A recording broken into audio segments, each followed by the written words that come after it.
Hello दोस्तों। जो हमने अपने क्वेश्चन आंसर की सीरीज़ शुरू की थी, आज हम उसका अगला पार्ट करने जा रहे हैं। तो अगर आपने हमारी पहली वीडियो नहीं देखी तो आप जाकर देख सकते हैं। तो आज की वीडियो जो है हम उसको शुरू करते हैं। पहला जो हमारा क्वेश्चन है, परमाणु बम का विकास किसने किया? क्या परमाणु बम का विकास किसने किया? तो किसने किया? वो जे रॉबर्ट ओपनहाइमर ने किया। किसने किया? जो रॉबर्ट ओपनहाइमर। इसके बाद जीवाश्म की आयु का निर्धारण किसके द्वारा किया जाता है? यानी कि जीवाश्म कितना पुराना है उसका हम निर्धारण कैसे करते हैं? तो वो क्या है? रेडियो कार्बन डेटिंग पद्धति के द्वारा करते हैं। कैसे? रेडियो कार्बन डेटिंग, हम शॉर्ट फॉर्म में इसको कार्बन डेटिंग भी कहते हैं। ठीक है, कार्बन डेटिंग के द्वारा करते हैं। इसके बाद पृथ्वी की आयु का आकलन किया जाता है, यानी कि पृथ्वी की जो कितना पुराना है, इससे चट्टानों का आकलन हो गया। किसके द्वारा किया जाता है? वो यूरेनियम डेटिंग के द्वारा किया जाता है। किसके द्वारा? यूरेनियम डेटिंग के द्वारा। इसके बाद परमाणु में स्थिर सबसे हल्का कण क्या है? तो क्या है? इलेक्ट्रॉन जो होता है वो परमाणु में स्थिर सबसे ज़्यादा हल्का कण होता है। क्या होता है? सबसे हल्का कण होता है। इसके बाद डायनामाइट के आविष्कारक कौन थे? डायनामाइट के आविष्कारक कौन थे? वो कौन थे? अल्फ्रेड नोबेल थे। कौन थे? Alfred Nobel. अगला हमारा है, क्वांटम सिद्धांत किसने दिया था? तो किसने दिया था? मैक्स प्लांक ने दिया था। किसने? मैक्स प्लांक ने क्वांटम सिद्धांत दिया था। इसके बाद जो हमारा अगला क्वेश्चन है वो है, लकड़ी की आयु ज्ञात करने में सहायक है। तो कौन सहायक है? कार्बन 14। क्या? कार्बन 14 ये क्या है? लकड़ी की आयु ज्ञात करने में सहायक है। और सर्वप्रथम हाइड्रोजन बम का निर्माण कब किया गया? तो कब? 1952 में हाइड्रोजन बम का निर्माण किया गया। कब किया गया? 1952 में। इसके बाद जो हमारा अगला क्वेश्चन है वो है, रडार के आविष्कारक कौन थे? क्या? रडार के आविष्कारक कौन थे? वो कौन थे? वो थे एल्बर्ट टेलर थे। कौन थे? Albert Taylor. भारत का सबसे पहला परमाणु रिएक्टर किस नाम से जाना जाता है? क्या? भारत का सबसे पहला परमाणु रिएक्टर किस नाम से जाना जाता है? तो किस नाम से जाना जाता है? वो जाना जाता है अप्सरा नाम से। किस नाम से? अप्सरा नाम से। टेलीफोन का आविष्कार किसने किया? तो टेलीफोन का जो आविष्कार है वो किसने किया था? वो किया था अलेक्जेंडर ग्राहम बेल ने किया था। किसने? अलेक्जेंडर ग्राहम बेल ने। सर्वाधिक क्या? सर्वाधिक भेदक क्षमता वाला किरण, ये क्या होगा? भेदक होगा। भेदन क्षमता वाला किरण वो क्या है? वो गामा किरण है। कौन सा किरण है? गामा किरण।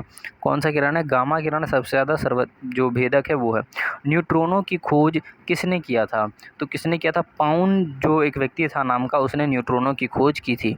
इसके बाद सूर्य ग्रहण। क्या? सूर्य ग्रहण कब होता है? तो सूर्य ग्रहण अमावस के दिन कब होता है? अमावस के दिन सूर्य ग्रहण होता है। इसके बाद पूर्व से पश्चिम की ओर परिक्रमा करने वाले ग्रह कौन से है? तो कौन है? शुक्र और यूरेनस। जो क्या है? ये पूर्व से पश्चिम की ओर अपने जो उनकी जो घूर्णन है वो होता है। इसके बाद सौर मंडल का सर्वाधिक गर्म ग्रह कौन सा है? तो शुक्र ग्रह क्या है? सौर मंडल का सर्वाधिक गर्म ग्रह माना जाता है। इसके बाद अगला, दुग्ध मेघना यानी कि मिल्की वे क्या है? तो ये एक मंदाकिनी है। क्या है? मंदाकिनी, यानी कि ये क्या है? गैलेक्सी है। इसके बाद अगला क्वेश्चन वो है, ब्रह्मांड में विस्फोटक ई तारा किसे कहा जाता है? ठीक है, वो किसे कहा जाता है? वो अभिनव तारा का है जो होता है उसको हम विस्फोटक तारा कहते हैं। क्या? विस्फोटक तारा। अभिनव तारा को हम विस्फोटक तारा कहते हैं। सबसे चमकदार ग्रह कौन सा है? सबसे चमकदार ग्रह शुक्र ग्रह सबसे ज़्यादा चमकदार है। कौन सा ग्रह? शुक्र ग्रह सबसे ज़्यादा चमकदार है। कौन सा ग्रह पृथ्वी के सबसे नज़दीक? तो कौन सा ग्रह? शुक्र ग्रह पृथ्वी के सबसे नज़दीक है। ठीक है। इसके बाद पृथ्वी के चारों ओर गैसों का समूह को क्या कहते हैं? तो क्या है? वायुमंडल कहते हैं। क्या कहते हैं?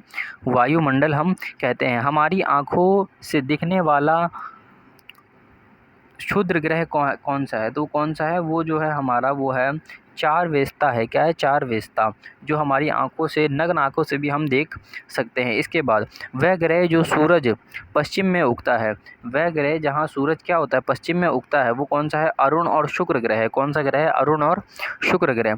हमारे अंतरिक्ष में कितने तारामंडल हैं? तो कितने हैं? 89 तारामंडल है। कितने तारामंडल है? 89 तारामंडल है। इसके बाद जो हमारा अगला है, उत्तरी गोलार्ध में सबसे बड़ा दिन कब होता है?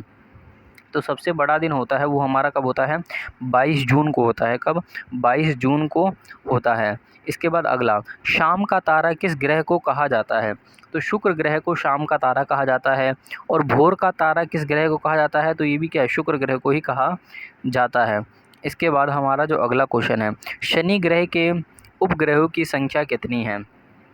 तो 82 क्या है? 82 जो है शनि ग्रह के उपग्रहों की संख्या है। इसके बाद सबसे बड़ा ग्रह कौन सा है? तो बृहस्पति ग्रह क्या है? वो सबसे बड़ा ग्रह है। क्या है? बृहस्पति ग्रह सबसे बड़ा ग्रह है। इसके बाद जो हमारा अगला क्वेश्चन है, सूर्य के सबसे नज़दीक कौन सा ग्रह स्थिर है? सूर्य के सबसे नज़दीक कौन सा ग्रह स्थिर है? तो बुध ग्रह सूर्य के सबसे नज़दीक स्थिर है। शनि ग्रह मुख्यतः किससे बना हुआ है? तो किससे बना हुआ है? हाइड्रोजन और हीलियम जो है उन गैसों से मिलकर ये बना हुआ है। इसके बाद मंगल ग्रह को किस ग्रह के रूप में जाना जाता है?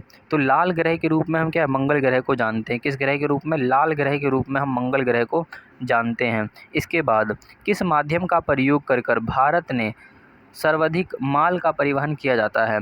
तो कौन सा? भारत रेलवे के माध्यम से। किस? भारतीय रेलवे के माध्यम से हम माल का सबसे ज़्यादा परिवहन करते हैं।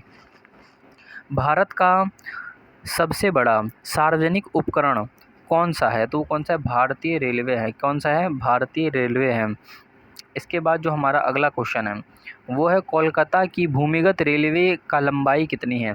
तो जो कोलकाता में जो भूमिगत यानी कि अंडरग्राउंड रेलवे है उसकी लंबाई कितनी है? वो है 16.45 किलोमीटर। कितना है? 16.45 किलोमीटर। इसके बाद भारत में सबसे पहला रेलवे कहाँ चलाई गई? तो कहाँ? मुंबई में चलाई गई। ठीक है, रेल जो था सबसे पहले कहाँ चलाई गई? मुंबई में चलाई गई। इसके बाद अगला है, विश्व में सर्वप्रथम कब और कहाँ रेल चलाई गई? ठीक है, तो कहाँ? इंग्लैंड में चलाई गई। कब चलाई गई? 1825 में चलाई गई। कब? 1825 में इंग्लैंड में चलाई गई।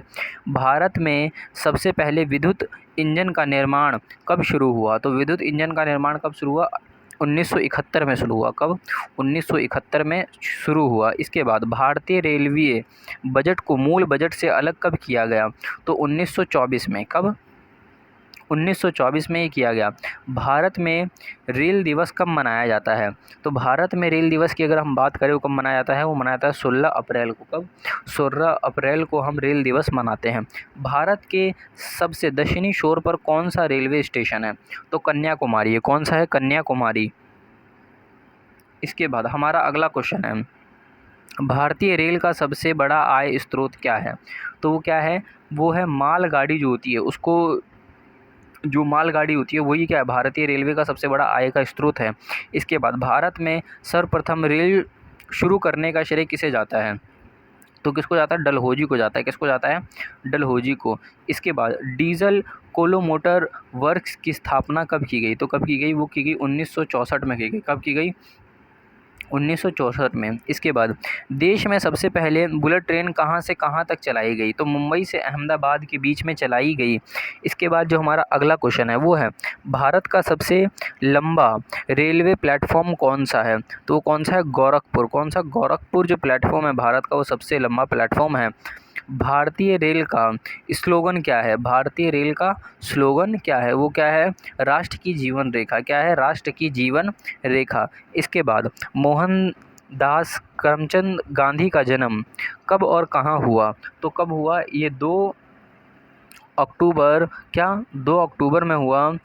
इसके बाद 1869 में पोरबंदर गुजरात में हुआ। ठीक है। इसके बाद जो हमारा अगला क्वेश्चन है वो है, गांधी जी की शादी किस आयु में हुई? तो गांधी जी की जो शादी थी उस वक्त 13 साल के थे। कब थे? 13 साल के, तब उनकी शादी हो गई थी। इसके बाद गांधी जी की पत्नी का नाम क्या है? तो क्या नाम है? कस्तूरबा उनकी पत्नी का नाम है। क्या नाम था? उनकी पत्नी का नाम था कस्तूरबा। तो आज की वीडियो में यहीं पे समाप्त करते हैं। मिलेंगे आपको अगली वीडियो में। Thanks for watching.